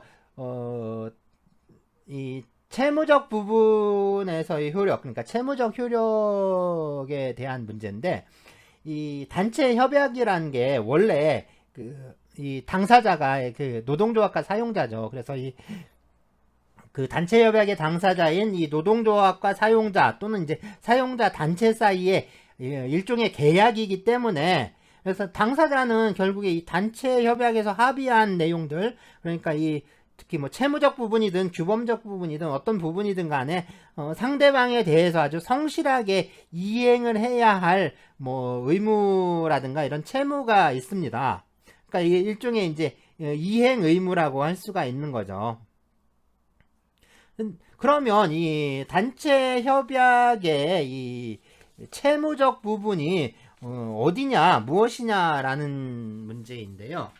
이 견해가 갈린다라고 했었죠. 그래서 규범적 부분을 제외한 다른 모든 부분이 채무적 부분이라고 보는 견해도 있었고, 그게 아니라 그 조직적 부분을 또 나누는 견해가 있다라고 했는데, 어쨌든 이 채무적 부분이란 건 그거예요. 이 규범적 효력은 발생하지 않고 이 계약상의 이 채무적 효력만 발생하는 부분을 말하는 건데요. 네, 이 노동 조건의 기준에 관한 규정들이 이 규범적 부분에 해당했잖아요. 그러니까 이제 노동 조건의 기준에 관한 규정들, 그 부분이 아닌, 그러니까 집단적 노동 관계에 관한 규정들, 그런 것들이 이제 전형적인 어떤 채무적 부분이 되는 거죠. 그래서 뭐 이제 조합원의 범위라든가 뭐 조직 강제의 조합 활동 보장 규정, 뭐 편의 제공에 관한 내용들, 뭐 그러니까 노동조합의 전임자라든가 노동조합 사무실, 뭐 조합비 공제 조항, 그 근무 시간 중에 뭐 조합 활동에 관한 내용, 뭐 이런 것들, 그 다음에 단체 교섭의 뭐 절차라든가 방법, 그리고 이제 이것 좀 중요한데요. 이 평화 의무. 그래서 뭐 상대적 평화 의무, 뭐 절대적 평화 의무, 뭐 이런 것들이 있는데, 어쨌든 이런 평화 의무, 단체 협약의 해석이라든가 이행에 관한 분쟁을 처리하는 방법, 뭐 쟁의행위의 제한이라든가 방법, 절차에 관한 내용, 노동쟁의 해결, 그 다음에 노사협의회 같은 뭐 그런 것들에 관한 조항, 이런 것들이 모두 채무적 부분에 속한다라고 이해를 합니다. 자, 그리고 이 집단적 노동관계에 관한 규정이 좀 아니지만 이 채무적 부분에 속하는 경우들이 있는데, 뭐냐면 이 노동자의 채용에 관한 규정이나 또 노동 조건에 관해서 사용자의 노력 의무를 정한 규정들이 뭐 이제 여기에 속해요. 하지만 이 뭐 예를 들자면 이 조합비 공제 조항 있죠. 이 조합비 공제 조항은 사용자가 조합비를 징수를 해서 노동조합에 인도한다는 점에서 이게 집단적 노동관계에 관한 내용이죠. 근데 이제 집단적 노동관계에 관한 내용인데, 이게 노동조합 측을 보면 이게 집단적 노동조합인데, 이걸 임금에서 조합비를 공제한다라는 점에서 보면 이것도 노동 조건에 관한 내용이 되는 거죠. 그래서 이것처럼 좀 복합적인 성격을 갖게 됩니다. 또 이제 노동자의 어떤 징계에 관한 내용이 있죠. 이 노동자의 징계라는 것도 결국에 이제 개별 노동자에 대한 징계이니까 이게 어떤 노동 조건에 관한 내용이기도 하지만, 이 노동조합이 참여하는 징계위원회의 의결을 거치도록 이렇게 규정하고 있는 경우가 많아요. 그러니까 이렇게 노동조합이 참여하는 그런 측면에서 본다면 또 집단적 노동관계에 관한 내용이 되잖아요. 그렇기 때문에 이런 것들이 좀 복합적인 성격을 갖게 되는데, 이거를 그럼 채무적 부분으로 봐야 하느냐 아니면 또 규범적 부분으로 봐야 하느냐, 이게 또 문제가 될 수 있습니다. 특히 이게 그래요. 이 조직적 부분을 또 구분하는 견해 같은 경우에 이 뭐 징계위원회 있죠. 이 징계위원회처럼 이 노사 간의 어떤 공동의 조직을 설치 운영하기로 하는 그런 규정들, 이런 것들이 바로 이제 조직적 부분이다라고 해서 별도로 좀 분류해서 이해를 하거든요. 그러니까 뭐 이제 이 조직적 부분이라는 것들이 그렇게 이제 나누어지고 있는 거죠.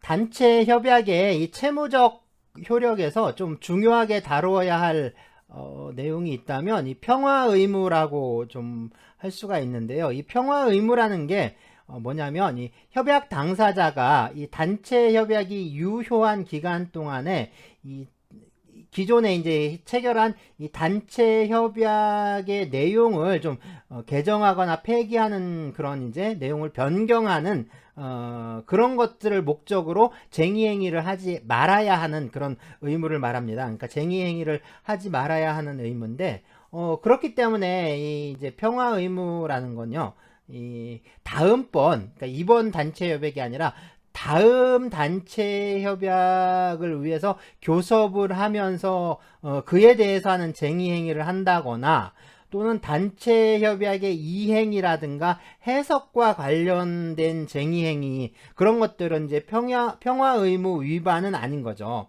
또 이 단체 협약 내용을 유효 기간 도중에 이제 변경하자고 하면서 단체 교섭을, 그러니까 재교섭을 요구하는 거, 그것도 역시 이제 마찬가지입니다. 다만 뭐 이제 그게 이제 평화 의무 위반은 아니지만 사용자에게는 이때는 이제 교섭 의무가 없다라는 거, 그건 또 이제 별개의 문제인 거죠. 그리고 단체 협약에 없는 내용을 좀 신설하기 위한 쟁의 행위도 이 평화 의무 위반은 아니라고 해석이 되는데요. 그렇지만 이게 이제 단체 교섭을 할 때 이런 내용에 대해 에서는 좀 신설하지 않기로 합의한 사항 있죠. 그런 이제 합의된 사항에 대해서 그거를 또 신설하자고 이렇게 주장하는 거, 그거는 이제 평화 의무에 위반한다라고 할 수가 있습니다. 그러니까 어떠한 내용을 이제 그 단체 협약에 넣지 않기로 했는데, 그것을 이제 단체 협약에 넣자라고, 이제 쟁의 행위를 하는 거는 평화 의무 위반이라고 할 수가 있는 거죠. 네, 그리고 이제 협약 당사자는 스스로 단체 협약 내용을 또 유효기간 도중에 변경하기 위한 그런 쟁의 행위를 하지 않아야 할 의무가 있는 거고요. 또한 그 구성원이 그러한 쟁의 행위를 하지 않도록 또 통제를 해야 합니다. 하지만 이 협약 당사자가 구성원에 대해서 그러한 쟁의 행위를 하지 않도록 영향력을 행사를 했는데, 그럼에도 불구하고 일부 구성원들이 이에 따르지 않은 경우에, 이런 경우에는 협약 당사자는 이 평화 의무 위반이 되지 않고요. 다만 이 구성원들이, 그런 행동을 한 구성원들이 통제 위반의 어떤 쟁의 행위라든가 어떤 조합 외적인 쟁의 행위를 한 것이 이제 문제가 될 뿐인 거죠. 자, 평화 의무는 이 당사자 사이에 명시적 약정이 없더라도 당연히 발생하는 의무인데요. 이게 단체 협약의 내용을 유효기간 도중에 변경하려는 경우에만 좀 생긴다는 그런 점에서 이게 이제 상대적 평화 의무라고 부르기도 해요. 자, 이것에 대해서 이 협약 당사자 사이에 일정한 기간, 보통 이제 유효기간 중이죠. 그러니까 이 유효기간 동안에 단체 협약의 내용을, 그러니까 이 유효기간 도중에 변경하려는 목적이든 그 밖에 어떤 목적이든 쟁의 행위를 전혀 이제 일체 하지 않는다. 그런 취지의 특약 을 하는 경우 있죠. 그래서 쟁의 포기 조항이라고 하는데, 이런 것들이 있는 경우에 이 조항은 그러니까 이 조항을 준수할 의무를 절대적 평화 의무라고 또 부릅니다. 그렇지만 이 절대적 평화 의무는 사실상 협약 당사자 사이의 합의라고 하더라도 이게 이제 헌법이 보장하는 노동자들의 어떤 쟁의권을 침해한 것이기 때문에 이 무효라고 또 볼 수가 있어요. 그래서 이제 무효라고 이해하는 견해가 있습니다. 하지만 당사자가 이 유효기간 동안에 쟁의권 행사를 스스로 포기한 것이기 때문에 무효는 아니고 이것도 유효다라고 또 이해하는 견해도 있어요.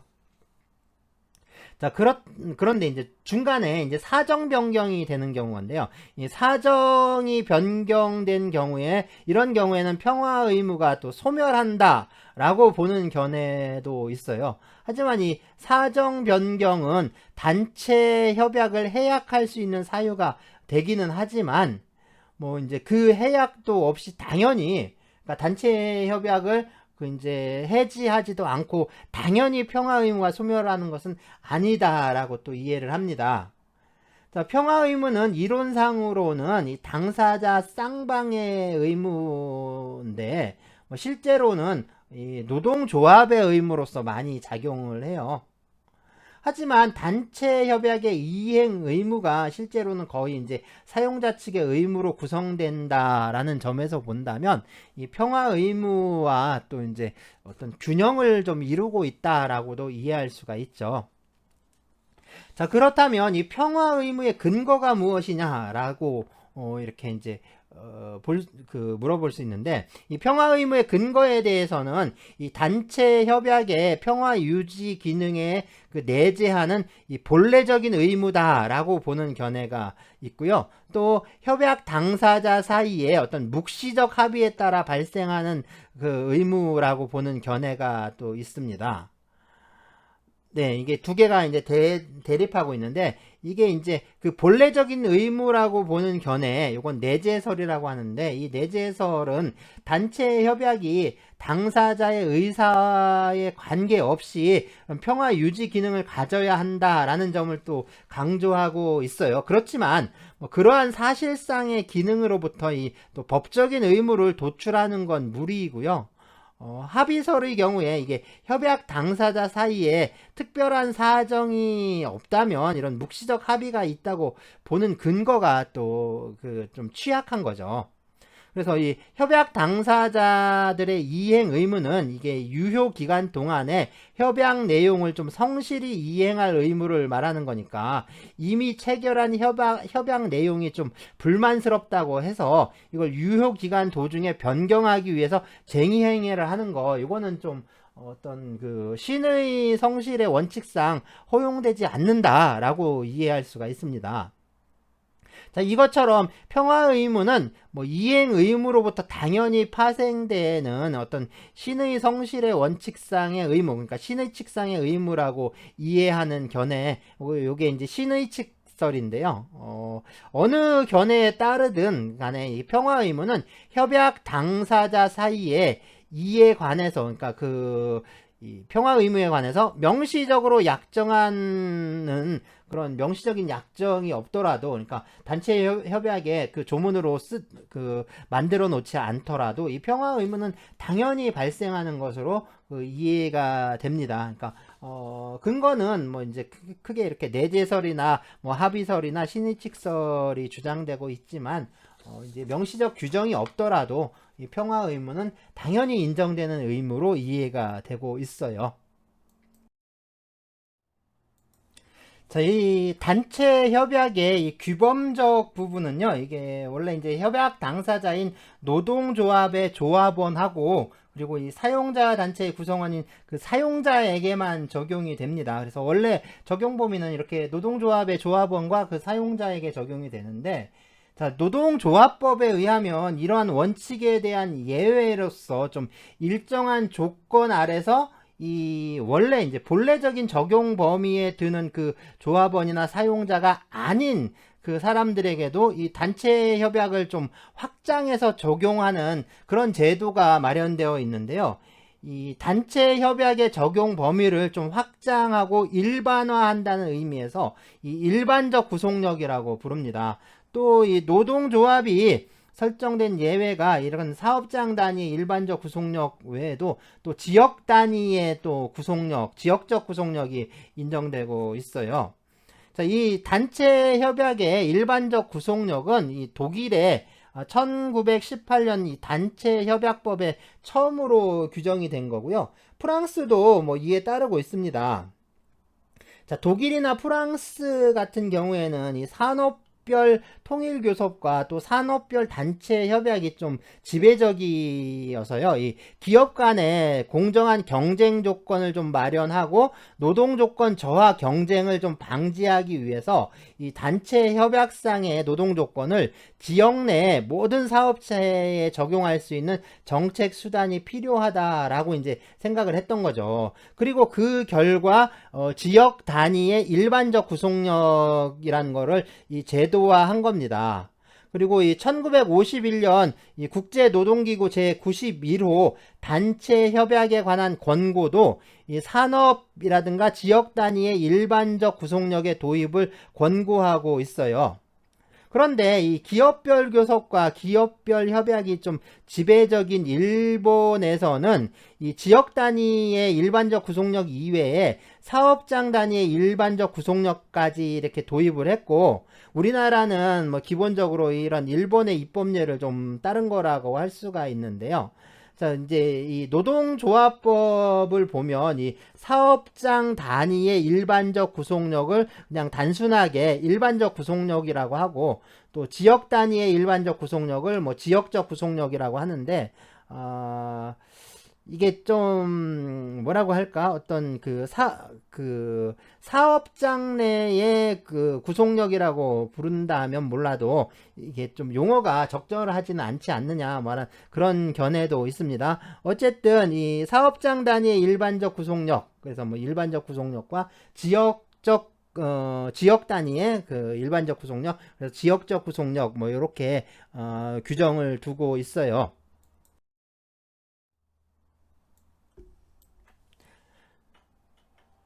자, 먼저 노동조합법 제35조인데요. 그 사업장 단위의 일반적 구속력에 대해서 정하고 있죠. 그래서 하나의 사업 또는 사업장에 상시 사용되는 동종의 노동자 반수 이상이 하나의 단체 협약에 적용을 받게 된 때에는 당해 사업 또는 사업장에 사용되는 다른 동종의 노동자에 대하여도 당해 단체 협약이 적용된다 라고 이렇게 규정하고 있고요.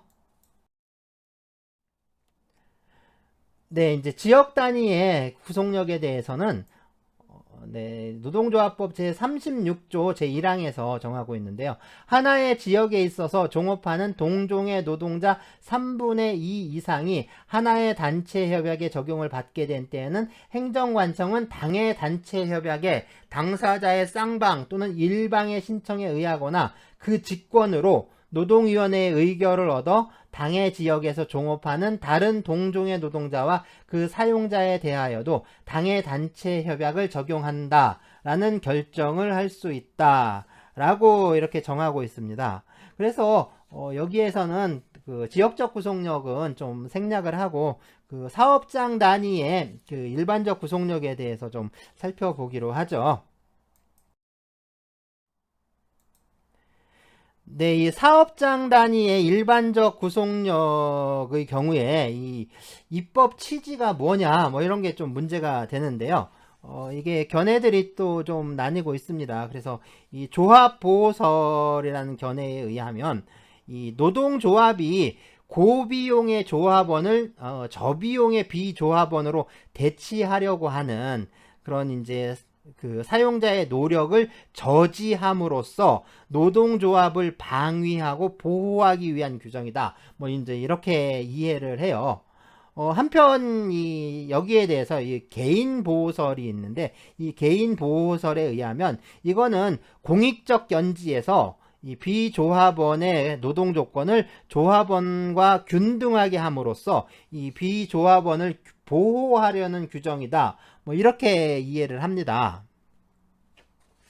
자, 이 사업장 단위의 일반적 구속력은 이 조합원이 아닌 노동자가 이 조합비 등의 부담은 지지 않으면서 이 단체 협약의 혜택만 누릴 수 있는 그런 뭐 이른바 그러니까 무임승차를 허용하는 거잖아요. 그러니까 이 무임승차를 허용함으로써 노동조합 가입의 유인을 저해하고 또 노동조합의 이익에 반하는 경우들이 많습니다. 그러니까 노동조합에 가입을 하지 않더라도 노동조합의 어떤 투쟁의 성과는 똑같이 누릴 수 있는 거죠. 뭐 그렇다고 해서 뭐 그런 점에서 이게 좀 조합 보호설이라고 하는 게 또 이제 좀 문제가 될 수 있는데 뭐 그렇다고 해서 이 노동조합법이 이 단체 교섭권 같은 거를 보장하는 것을 목적으로 하면서 뭐 이 규정에서만 또 조합원이 아닌 노동자 그런 노동자를 또 보호하려고 하는 것으로 보기도 좀 곤란해요. 그렇다면 결국에 이 사업장 단위의 이 일반적 구속력은 주로 이 단체 협약상의 기준으로 이 해당 사업장의 노동 조건을 좀 통일하면서 이 조합원이 아닌 노동자를 보호하려는 규정이지만 부수적으로 이 조합원이 아닌 노동자들에 대한 우대를 좀 저지해서 노동조합도 보호할 수 있다. 뭐 그런 점도 좀 배려한 규정이다. 뭐 이렇게 이해를 할 수가 있겠죠. 자, 이것처럼 사업장 단위의 일반적 구속력의 규정은 주로 조합원이 아닌 노동자의 이익을 위해서 설정된 거지만 역시 그 노동조합과 사용자 사이에 이 규정의 적용을 배제하는 특약을 하더라도 뭐 그거는 당연히 무효라고 할 수가 있죠. 이건 강행 규정에 위반하기 때문에 당연히 무효입니다.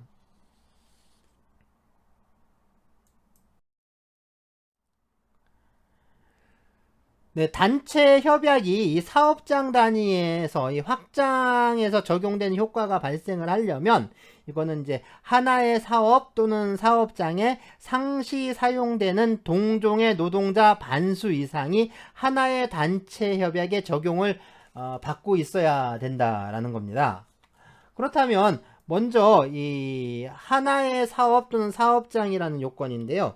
이 요건을 충족하느냐 여부는요, 결국에 이 하나의 사업 또는 사업장인 거죠. 그러니까 하나의 사업 또는 사업장을 단위로 하는 건데, 이게 뭐 사업을 단위로 할 것이냐 또는 사업장을 단위로 할 것이냐 라는 건 그 단체 협약의 적용을 받는 자와 동종의 노동자가 그 사업 전체에 존재하는가 아니면 사업장의 어느 하나 또는 일부에만 있는가에 따라 그냥 결정되어야 하는 그런 사항입니다.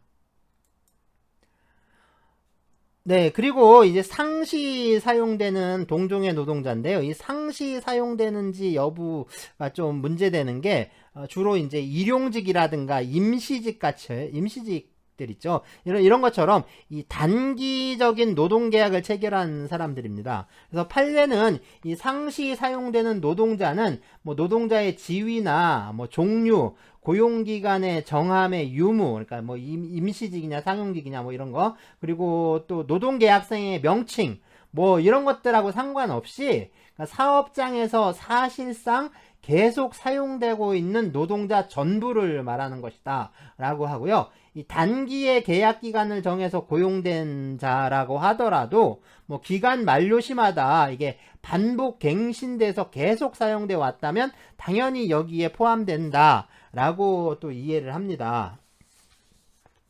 그리고 이 동종의 노동자는 이게 직종이나 직무의 내용이 그런 같은 노동자를 말한다 라고 또 보는 견해가 있어요. 하지만 이 동종의 노동자는 이 단체 협약이 확장 적용되기 위한 요건의 일부일 뿐만 아니라 또 이 요건이 충족된 때에는 이 단체 협약이 확장 적용될 것으로 예상되는 그런 대상이기도 하죠. 그렇기 때문에 이 동종의 노동자는 해당 단체 협약의 적용이 예상되는 그런 노동자, 그러니까 노동조합이 노동 조건상의 공통된 이해관계를 좀 고려를 해서 이 조직 대상으로 정하고 그 범위 안에서 그 노동 조건을 통일적으로 규제하려고 한 자, 뭐 이제 그런 사람들을 말하는 거죠. 그래서 노동조합의 조직 대상에 들지 않는 자, 그러니까 조합원 자격이 없는 자는 단체 협약의 적용이 예상되는 자라고 할 수가 없습니다. 그렇다면 이 동종 노동자의 범위는 그러니까 협약 당사자인 노동조합의 조직 대상을 어떻게 규정하고 있는지, 그리고 해당 단체 협약이 그 적용 범위를 조합원 일부로 한정하고 있는지 뭐 이제 그런 여부에 따라 결정되는 거죠. 그래서 예를 들자면 노동조합이 생산직과 사무직 모두를 조직 대상으로 하고 그 이제 단체 협약이 적용 범위를 좀 특별히 한정하고 있지 않은 경우에는 이 조합원 자격이 없는 그런 관리자들 있죠. 이런 관리자들을 제외하고 생산직과 사무직 모두가 이 동종의 노동자가 되는 거죠. 하지만 이것과 달리 조직 대상은 같은데 그 단체 협약이 생산직 노동자에게만 적용된다라고 이제 규정한 경우에는 이때는 이제 생산직 노동자만 동종의 노동자가 됩니다. 한편으로 이게 좀 드문 일이긴 한데요. 이 단체 협약 중에 어느 조항이 이 관리자라든가 이런 조합원 자격이 없는 자까지 포함해서 생산직과 뭐 사무직 그 전체 노동자에게 적용할 수 있는 것이라면 그 조항에 관해서는 전체 노동자가 또 동종의 노동자가 된다라고 할 수가 있습니다. 자, 한편으로 또 이제 이른바 정규직 노동조합이 뭐 임시 노동자나 촉탁 노동자를 그 조직 대상에서 제외하고 있는 경우에 뭐 이 사람들의 어떤 직무 내용이라든가 근무 형태 또 노동조건 체계 등이 이 단체 협약의 적용 대상자인 조합원의 그것과 또 크게 다르지 않다면, 뭐 크게 다른 게 없다면 이 사람들 역시 그 조합원과 동종의 노동자로 볼 수 있느냐, 뭐 이런 것들이 문제가 됩니다. 그런데 이제 이 사업장 단위의 일반적 구속력을 규정한 그런 주된 취지가 이러한 어떤 조합원이 아닌 노동자들, 그리고 또 특히 이제 이런 미조직 노동자들의 보호에 있는 거죠. 그래서 그런 구속력에 관한 규정 취지는 이런 사람들을 좀 보호하려고 하는 그런 거기 때문에 이제 역시 이 미조직 노동자에게도 이제 적용할 수 있다라고 이렇게 볼 수 있다라고 보는 견해가 있는데, 네, 판례의 경우에는 좀 다릅니다. 판례의 경우에는 이 조합원과 노동 조건 등이 비슷하더라도 이 노동조합이 조직 대상과 단체 협약 적용 범위에서 제외한 이상 이 사람들은 좀 동종의 노동자로 보기 어렵다라고 또 이해를 하고 있어요. 비정규직이 참 서러운 게 바로 이런 거죠. 그래서 판례도 좀 그런 태도를 취하고 있다. 이렇게 하는데 이게 좀 앞으로 어떤 법 해석이란 측면에서 개선되어야 할 방향이 아닌가, 뭐 이렇게 또 이해할 수가 있습니다. 자, 마지막 요건으로는 이 반수 이상이 하나의 단체 협약에 적용을 받아야 한다라는 요건인데요. 이 확장 적용의 효과가 이렇게 발생을 하려면 하나의 사업 또는 사업장에 상시 사용되는 이 동종의 노동자 반수 이상이 하나의 단체 협약에 적용을 받게 돼야 하는 거죠. 하나의 단체 협약은 이게 해당 사업이나 또는 사업장의 노동자에게 적용되는 것이면 충분해요. 뭐 다른 사업이나 또는 사업장에도 적용되는가, 뭐 이게 뭐 기업별 협약인가, 산업별 직종적 협약인가, 뭐 이런 것들 있죠. 그리고 이제 그 단체 협약의 당사자인 노동조합이 뭐 하나이냐 여럿이냐, 뭐 이런 건 아무 관계가 없습니다. 그래서 하나의 단체 협약을 적용받는 자에 산입되는 건요, 그 단체 협약의 본래적 적용 범위에 드는 그런 사람들을 말하는 거죠. 그래서 단체 협약상 특별히 적용 범위를 한정하지 않은 경우에는 그 단체 협약의 협약 당사자인 노동조합의 조합원 전체를 말하고요. 노동자, 그러니까 조합원 일부에게만 적용되는 것으로 좀 한정된 경우에는 그 한정된 범위의 조합원을 말하는 것입니다. 자, 오직 이 취업규칙이나 노동계약에 따라 또는 이 사용자의 임의적인 조치에 따라 이 단체 협약과 같은 기준을 적용받고 있는 그런 사람들은 이 단체 협약에 적용을 받는 자에 산입되질 않아요. 일반적 구속력에 따라 단체 협약을 확장 적용받는 노동자도 역시 여기에 포함되지가 않습니다. 자, 동종 노동자의 반수 이상이 하나의 단체 협약에 적용을 받게 되면 족하고요. 뭐 과반수나 또는 3분의 2 이상 같이 그런 압도적 다수를 의미하는 것은 아니다라고 이렇게 이해할 수가 있습니다. 그러니까 그냥 반수 이상이기만 하는 거죠.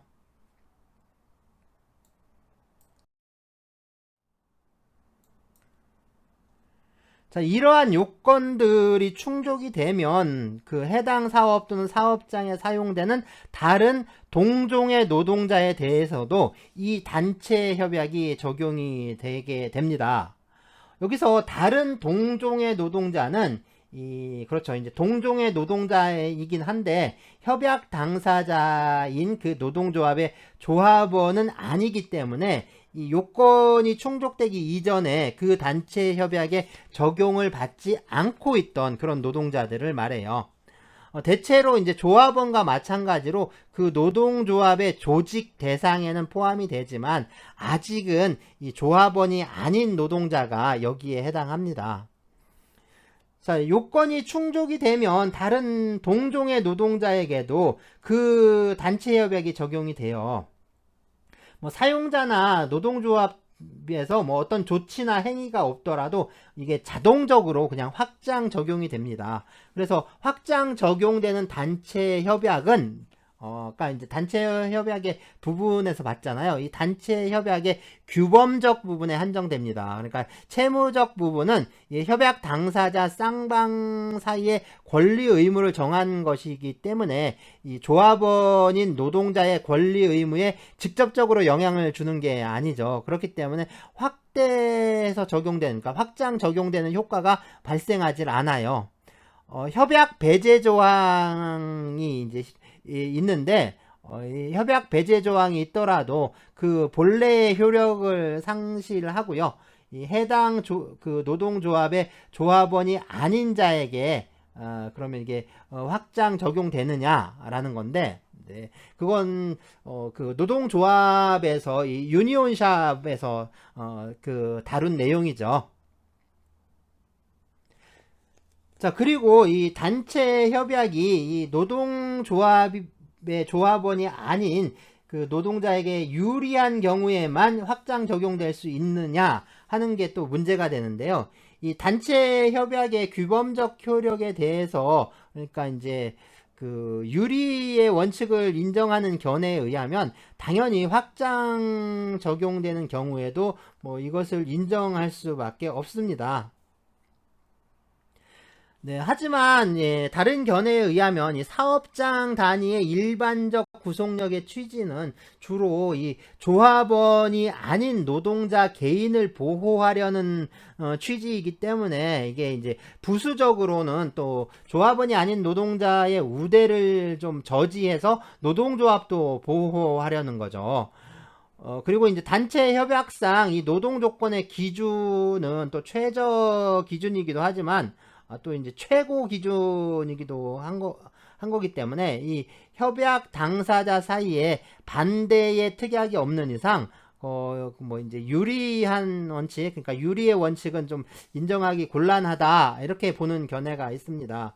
그래서 이 요건이 갖추어진 이상 그 조합원이 아닌 노동자에게 뭐 유리하든 불리하든 관계없이 그 확장해서 적용될 수 있다라고 이렇게 보는 견해가 또 있어요. 자, 이것에 대해서 또 이제 규범적 효력 자체에 대해서는 이 어떤 유리의 원칙, 그러니까 이런 것들을 부인하면서 사업장 단위의 일반적 구속력이 이 조합원이 아닌 노동자를 보호하려는 취지의 규정이다, 뭐 이런 점들을 좀 강조하면서, 그러니까 이제 조합원이 아닌 노동자들에 대해서는 이 유리한 조건 우선의 원칙, 그런 게 이제 적용된다라고 보는 견해가 있습니다. 뭐 하지만 이 노동조합법이 뭐 유독 이 사업장 단위의 일반적 구속력 규정에서 노동조합은 외면하고 그 조합원이 아닌 노동자만 보호하려고 한다라고 이렇게 생각하기는 좀 어려운 거죠. 그래서 뭐 이제 좀 이런 견해에 대한 비판이 이루어지고 있습니다.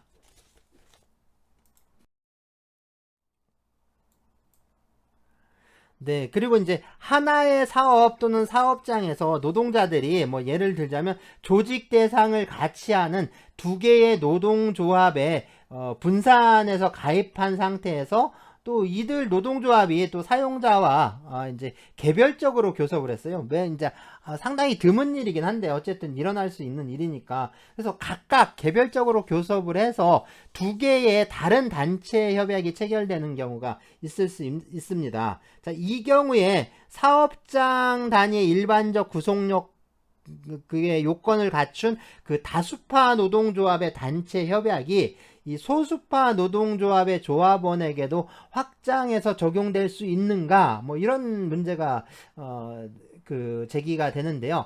이 현행법상으로 보면 이 소수파 노동조합의 조합원에 대해서 확장 적용을 배제한다라는 그런 취지의 어떤 명문의 규정이 없는 거, 그런 점을 또 강조하면서 그러니까 이 사람들에게도, 그러니까 그러니까 소수 노동조합의 조합원들에게도 뭐 유리한지 불리한지와 상관없이 이 다수 노동조합의 단체 협약이 확장 적용된다, 뭐 이제 그런 결론을 내리고 있는 그런 견해도 있습니다.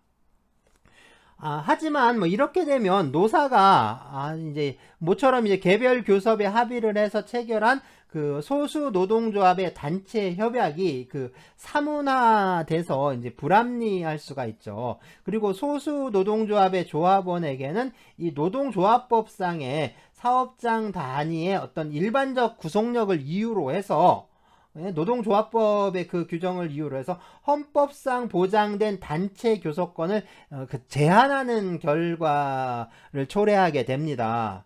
그렇기 때문에 이 소수 노동조합의 조합원에게는 뭐 그게 유리한지 불리한지 그거에 관계없이 이 다수 노동조합의 단체 협약이 확장돼서 적용되지 않고 뭐 그 자신들의 그 이제 그 노동조합 자신의 어떤 그 노동조합의 단체 협약이 적용되고 또 소수 노동조합은 그 단체 협약을 체결하기 위해서 독자적으로 단체 교섭을 할 수가 있다. 그리고 이제 필요에 따라서는 뭐 쟁의행위도 할 수 있다라고 이해를 해야 합니다.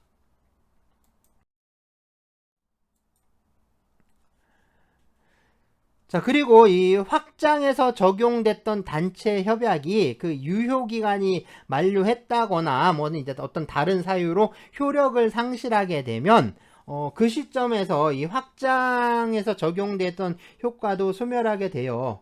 또 확장 적용의 요건이 이 확장 적용의 시작 요건이고 또 이제 존속 요건이거든요. 그러니까 해당 노동조합의 조합원이나 아니면 동종의 노동자 수가 또 변동이 돼서 이 확장 적용의 요건이 충족되지 않는 상태가 돼 버리면 그때는 이제 역시 확장 적용의 효과 역시 소멸을 하는 거죠. 그때는 이제 확장 적용되지가 않습니다. 자, 이런 경우에 일반적 구속력에 따라 조합원이 아닌 노동자에게 적용되던 그런 노동 조건은 이 단체 협약 단체 협약이 효력이 이제 소멸한 후에 그런 경우에 준해서 좀 처리를 하면 이제 되는 거죠.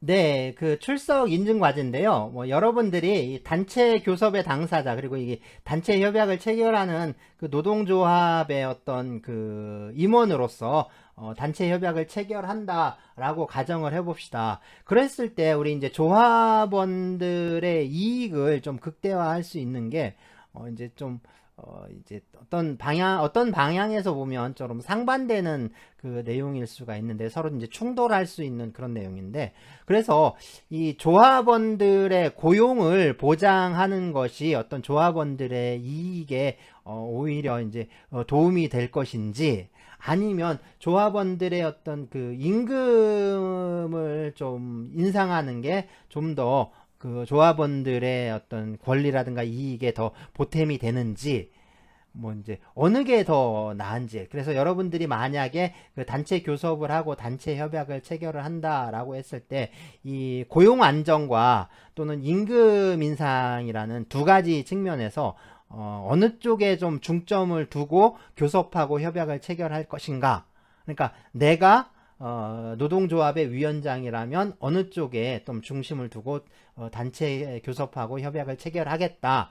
왜 이제 그렇다라는 이제 근거까지 해서 좀 간단하게 적어주시면 될 것 같아요. 그래서 이제 임금 인상을 약간 포기를 하더라도 고용 안정 쪽에 좀 중점을 두겠다라고 이제 한다면 이제 그쪽으로 이제 그 근거까지 좀 제시를 해주면 좋을 것 같고요. 아니라 이제 고용 안정이 약간 훼손이 되더라도 그래서 이제 일부 조합원들을 그러니까 정리해고의 대상으로 삼더라도 전체적으로 그 뭐 임금 인상이라든가 이런 측면에서 좀 그 보장을 하는 것이 보탬이 되겠다. 뭐 이제 그런 쪽을 또 선택한다면 네 이제 거기에 대한 어떤 이제 근거라든가 이런 거 함께 제시하면서 이렇게 간단하게 적어주면 될 것 같아요. 네, 다음 수업은 우리 이제 마지막 수업이 될 것 같은데요. 네, 이제 노동쟁의입니다.